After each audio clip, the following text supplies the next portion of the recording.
স্বস্তি পূর্বস্থলীর এক বাসিন্দার 4 মাসের মধ্যে ভারতীয় নাগরিকত্বের শংসাপত্র পেল পূর্বস্থলীর সবুজ দাস।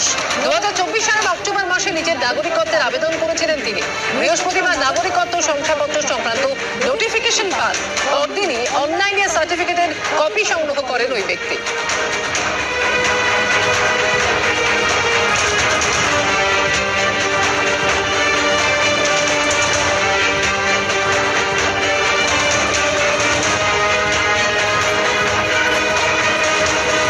ধর্মীয় উৎপীড়নের কারণে বাংলাদেশ থেকে পালিয়ে এসেছি।